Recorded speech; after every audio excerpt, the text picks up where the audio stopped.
저녁을 담는 시편. 오늘 본문은 시편 97편입니다. 시편 97편은 앞선 본문인 시편 96편의 해설서와 같은 역할을 가지고 있습니다. 앞선 본문에서 오늘 아침 우리는 하나님이 창조주이시기에 마땅히 찬양받기 합당한 분이다 라고 이야기했죠. 오늘 본문은 그 창조주 하나님의 권능과 위엄에 대해서 노래하고 있습니다. 1절에서는 하나님의 통치하심을 선포합니다. 여호와께서 다스리시다니 땅은 즐거워하며 허다한 섬은 기뻐할지리다. 마치 창세기 1장에서 나오는 온 땅이 하나님을 찬양하는 것과 같은 바로 그 의미. 하나님께서 누구신지, 왜 창조하셨는지에 대한 설명할 거 없이 하나님께서 찬양받기 합당한 존재라고 선포하고 있습니다. 그리고 2절부터 4절까지에는 그 주님을 둘러싼 구름이 하나님을 임재하고 또 흑암이 주를 둘렀다라고 표현하는 것은 인간과 비교할 수 없는 분임을 이야기하는데 그처럼 참으로 위대한 존재가 바로 하나님임을 이야기하고 있습니다. 수많은 자연현상도 우리가 예상할 수 없는 모든 것들도 이 하나님의 손 위에서 이루어지고 있다라는 일. 그렇기에 구름이 주님을 둘렀고 그리고 흑암이 주님을 둘렀다라는 이 모든 표현이 인간의 생각으로 그 어떤 것과도 비교할 수 없다라고 이야기를 합니다. 그런 하나님이 심판하시면 어떻게 됩니까? 이어지는 본문 5절에서부터 6절까지 모두 밀랍같이 녹았다라고 이야기합니다. 밀랍은 초입니다. 초가 녹는 것처럼 다 녹아내릴 것이다 라고 표현을 하죠.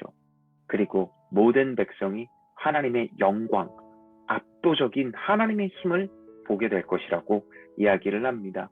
성경에 그 수많은 것들을 이야기가 나오지만 우리는 그 어떤 것보다 이 믿음이 필요하다는 걸 오늘 본문을 통해 알 수 있습니다. 하나님의 위엄과 통치의 올바름을 찬양해야 됨에도 불구하고 인간들은 7절에서 나오는 것처럼 조각한 신상을 섬기고 허무한 것을 자랑하고는 합니다. 이것이 얼마나 안타까운 일이 아닌지 모릅니다. 그러나 하나님께서는 그런 인간을 끊임없이 회개하시고 그리고 돌이키시고 그리고 인도해 주십니다. 그래서 가장 고귀한 하나님을 계속해서 찬양하게 하시죠. 그래서 8절부터 9절까지는 하나님의 절대적인 권세와 그리고 하나님의 통치의 올바름을 인식했다면 마땅히 다시 하나님을 기뻐하며 또 즐거워할 수 있게 하신 이야기를 합니다. 특별히 8절에서부터 9절까지는 이 시온과 유다라는 표현이 나오는데 이것은 하나님의 성전이 있던 예루살렘을 중심으로 하나님이 임재하고 있다는 걸 잘 표현하는 단어라고 할 수 있습니다. 하나님이 함께 하십니다. 분명히 조각한 신상을 허무하다고 여기며 그럼에도 불구하고 따르는 모습을 보였지만 돌이킨 자들을 하나님께서는 그냥 두지 않으신다라고 이야기를 합니다. 그리고 10절에 악인의 손에서 건지시는 하나님의 놀라운 귀한 은혜를 우리가 보게 됩니다. 매일 우리의 일상 속에서 세속적인 가치관으로 나타나는 허무한 것들을 쫓아가고 있지는 않습니까? 특별히 남과 비교하며 나의 삶이 마치 남과 비교해서 우위에 섰을 때 삶의 가치를 지니고 있지는 않습니까? 하나님은 우리의 이 모든 것들을 보시며 단 한 가지 이야기하는 것은 허망한 것을 쫓지 말고 하나님을 쫓으라라고 이야기를 합니다. 그럴 때 시온과 유다라는 하나님 중심의 이 임재를 경험하게 되고 오직 명확한 정체성과 하나님이 나에게 주신 것들을 깨달아갈 수 있다라고 이야기를 합니다. 세상과 동화되지 않고 세상과 거룩하게 구별된 삶을 사는 삶, 바로 하나님의 임재와 그리고 그분으로 말미암아 살아갈 이유와 목적을 분명하게 되새기는 오늘 하루였기를, 그리고 내일부터 시작되는 그런 하루가 되기를 예수님의 이름으로 축복합니다.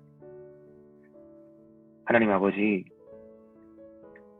오늘도 제대로 살아내기 위해서 하나님의 말씀에 귀 기울여 듣고 또 온 삶으로 그 말씀에 순종하길 기대했습니다.